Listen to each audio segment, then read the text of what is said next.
એક વિચાર કરીએ તો એના પરથી આપણને ખ્યાલ આવશે કે બુદ્ધિનું ફળ શું? બુદ્ધિનું ફળ સુખ.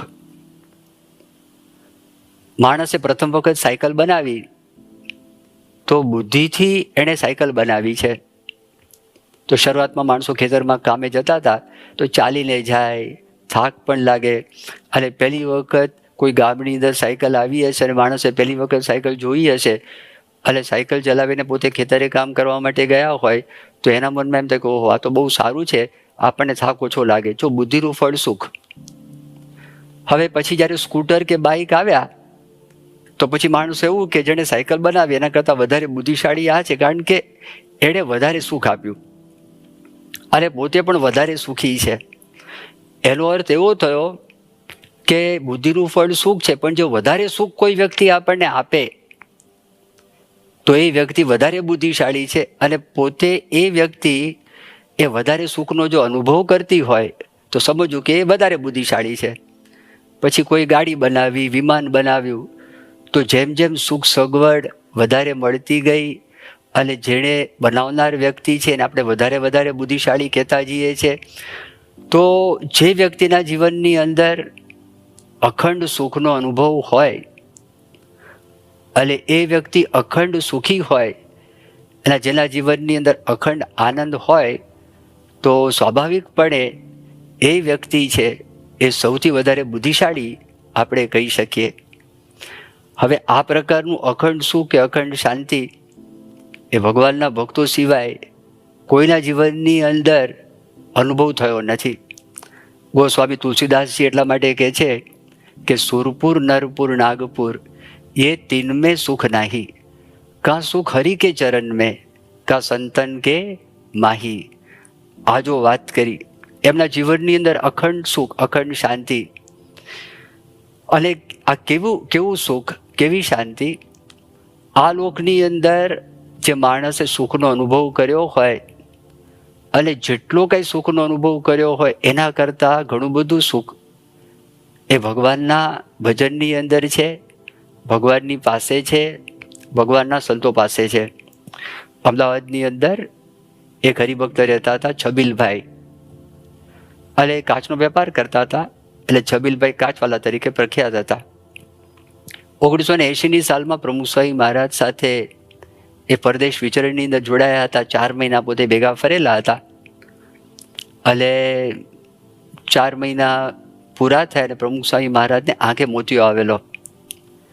એટલે આંખનું ઓપરેશન હતું અને ઓપરેશન પછી પ્રમુખ સ્વામી મહારાજ આરામ કરી રહ્યા હતા અને તે વખતે દેશમાં પાછા આવવા માટે પ્રમુખ સ્વામી મહારાજ પાસે રજા લેવા માટે ગયા. તે વખતે પ્રમુખ સ્વામી મહારાજની આંખ બંધ હતી, આંખ ઉપર પેડ છે પ્રોટેક્શન માટે એ રાખેલા હતા. પછી દેશમાં આવ્યા, અમદાવાદમાં રહેતા. અમદાવાદની અંદર રવિવારની સભા, એ રવિવારની સભાની અંદર એ પોતે બોલ્યા કે મારા જીવનની અંદર જેટલા કે મેં સુખના અનુભવો કરેલા છે એ બધા સુખના અનુભવ જો હું ભેગા કરું તો આ 4 મહિનાની અંદર મને જે પ્રમુખ સ્વામી મહારાજ પાસેથી સુખ મળ્યું, શાંતિ મળી, તો એના કરતાં વધી જાય. એ સુખી વ્યક્તિ હતા. અમદાવાદમાં 4 માળનું મકાન હતું. એ જમાનાની અંદર દરેક માળ ઉપર ટેલિવિઝનના સેટ હતા. જે વખતે કોકના ઘરની અંદર એકાદ પણ સેટ આવે તો સારું કહેવાય. એવા સુખી વ્યક્તિ હતા. અને એમણે વાત કરી જે કંઈ ભૌતિક સુખનો મેં અનુભવ કરેલો છે અત્યાર સુધીની અંદર એ ત્રાજવાના એક પલ્લાની અંદર જો આપણે મૂકીએ અને બીજા પલ્લાની અંદર આ 4 મહિનાના સુખનો હું તમને વિચાર કહું તો એ 4 મહિનાનું સુખ એના કરતાં વધારે હતું. એના કરતાં આગળની એક વાત કરી, એ 4 મહિનાની અંદર પણ જ્યારે પ્રમુખ સ્વામી મહારાજની હું રજા લેવા માટે ગયો તે વખતે 15-20 મિનિટ એમની પાસે બેસવાની મને તક મળેલી હતી. પ્રમુખ સ્વામી મહારાજની આંખો તો બંધ હતી, માત્ર એમની ઉપસ્થિતિ જ હતી, વધારે તો કશું હતું જ નહીં. પણ આ 4 મહિનાની અંદર સૌથી વધારે જો સુખનો અનુભવ થયો હોય તો આ 15 મિનિટની અંદર મને સુખનો અનુભવ થયો. અને એ અનુભવ આ બધા અનુભવો કરતાં વધારે. હવે એનો અર્થ એવો થયો કે જો પ્રમુખ સ્વામી મહારાજ એ સૌથી વધારે બુદ્ધિશાળી કહેવાય અને એમના થકી આપણને બધાને ભક્તોને એમના થકી જે સુખનો અનુભવ થાય, શાંતિનો અનુભવ થાય, આજે વર્તમાન કાળે આપણને મહંત સ્વામી મહારાજ થકી પણ સુખ શાંતિના બધા અનુભવ થાય છે. બીજી એક વાત, એ ભગવાનનું ભજન કરતા હોય એટલે કલ્યાણનું જતન કહેવાય. મોક્ષ માટે પ્રયત્ન કરતા હોય એ કલ્યાણનું જતન કહેવાય. પોતાના દોષો સ્વભાવો એ ટાળવા માટે પ્રયત્ન કરતા હોય એ કલ્યાણનું જતન કહેવાય. એ જે કંઈ કરતા હોય અને ભગવાનના ભજનમાંથી એને કેવા સુખનો અનુભવ થાય છે. મેં તમને છબીલબાઈની વાત કરી, પણ એ કાયમી શાંતિની આ વાત છે, અખંડ શાંતિની વાત છે. યોગીજી મહારાજને એક વખત પ્રશ્ન પૂછવામાં આવ્યો. લંડનની અંદર એક સમાચાર, એક પત્રકાર હતા, તો પત્રકારે પ્રશ્ન પૂછ્યો કે તમારી જિંદગીની અંદર, તમારા જીવનમાં ક્યારે પણ તમને મૂંઝવણ થઈ છે? તો તે વખતે યોગીજી મહારાજે વાત કરી, જિંદગીમાં નહીં. પ્રમુખ સ્વામી મહારાજને જ્યારે પૂછવામાં આવ્યું કે સ્વામી આપના જીવનની અંદર ક્યારે પણ વ્યવહાર કરતા હો તો તે વખતે કંઈ પ્રશ્ન થયા હોય, પ્રમુખ સ્વામી મહારાજે વાત કરી, મારા ગુરુ શાસ્ત્રીજી મહારાજ અને યોગીજી મહારાજની કૃપાથી અખંડ શાંતિનો અનુભવ છે. પરમ પૂજ્ય મહંત સ્વામી મહારાજ એમણે પણ વાત કરી કે જીવનની અંદર પૂર્ણકામપણાનો અનુભવ થાય છે. એનો અર્થ એમ થયો, પૂર્ણકામપણું ક્યારે થાય? બધા અર્થ સિદ્ધ થયા હોય તો જ પૂર્ણકામપણાનો અનુભવ થાય, એ સિવાય પૂર્ણકામપણાનો અનુભવ થતો નથી.